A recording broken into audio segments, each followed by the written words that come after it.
Hey, so what I want to talk to you today about is photography, specifically output of photography. Digital photography is wonderful. A lot of people are sharing their images. Instagram, Pixlr, all these wonderful sites and things that you can do wonderful digital photography with. But what if you want to do something different in terms of output?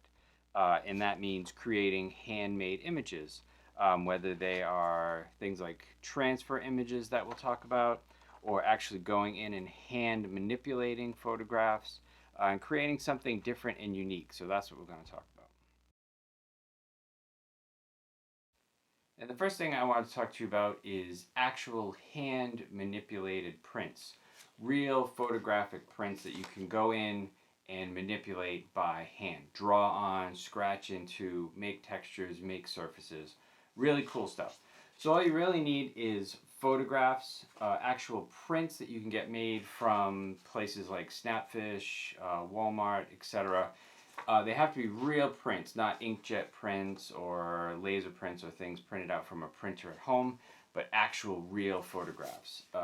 And basically I'm going to go over how you do this, but you can create really interesting effects where you're carving into the image. You pre-wet the surface, and what it does is it softens the emulsion part, and then you're able to go in with a ballpoint pen, a pin, something of that nature, to scratch and etch into the images. So you can get some really, really super cool effects from this. You can create some really unique handmade images. One thing you can certainly do super easy is just to stitch in.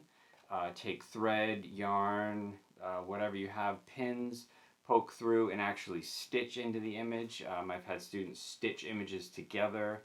Anything like that where you can go in by hand and manipulate the image.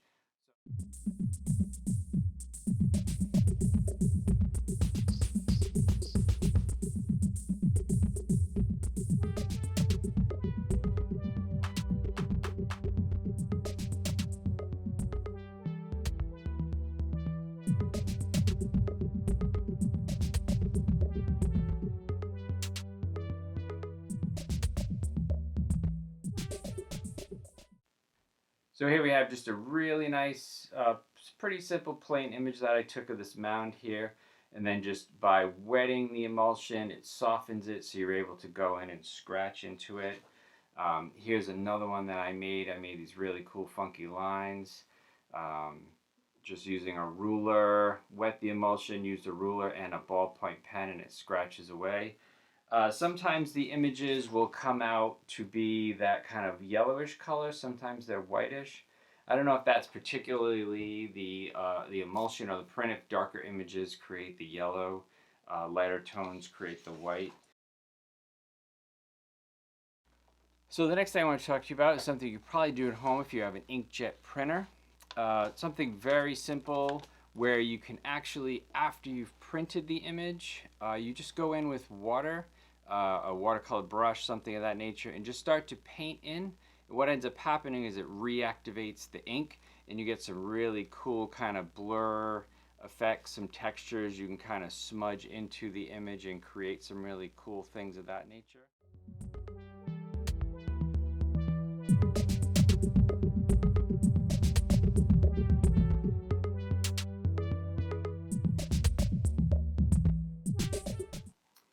So what ends up happening in here is you start to reactivate the ink. This was printed on heavier kind of watercolor stock paper. But you get some, especially in the darker images, you get this really cool kind of dream-like blur effect. And then obviously in some of these parts here, I didn't watercolor, so it keeps the image pretty solid. And then in some of the lighter tones, it probably didn't watercolor as much. I think the darker values, particularly the ink, probably bleeds the best. Here's that same image just on regular computer paper. You can see how kind of wrinkly and crinkled it gets. And I noticed that if you let the water sit for a while, it kind of bleeds and saturates, so it got some of the tire here a little bit. But you notice, again, in the darker values, it kind of tends to bleed a little bit more. It got a little bit crazy over here. I just kind of let it seep. But you could do it with just, this is just regular computer paper, like I said. The other image I showed you was heavier duty watercolor paper.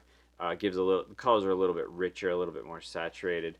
But you can see I chose to kind of leave some of the edges blurry there. So it just gives you a cool, funky effect with that. That being said, not all papers are the same. They won't create the same effect. This particular paper, inkjet printing paper, does not bleed. I found that out.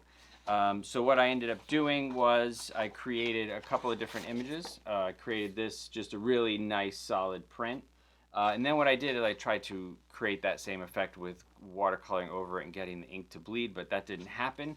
So what ended up happening was I was able to create a really nice image just with hand watercolors.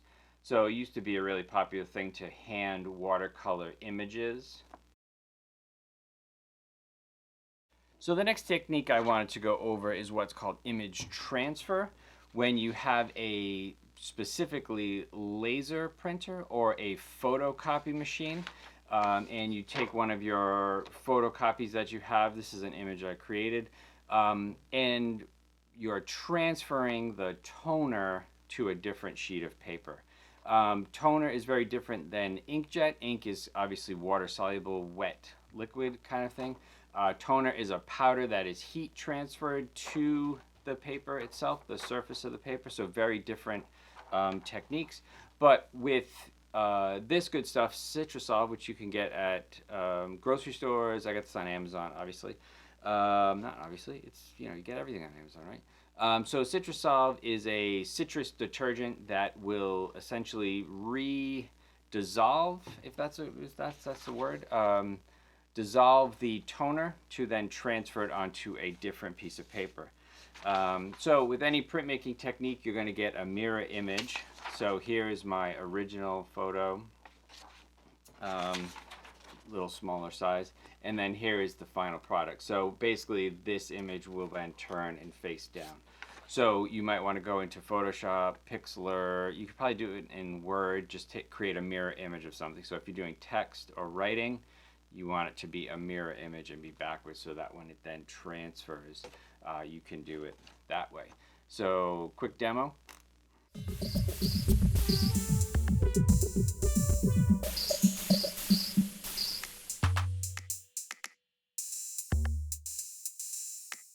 So just give it a try, experiment, a bottle of Citrusolve, non-toxic, fairly inexpensive. With that, a LaserJet printer, you might have one at home, or if not, a photocopier if you have access to that. And you can create some really unique images. You can go back in and hand color them. You can certainly cut them up and collage them together, but just something different, something unique that will take your photography to the next level.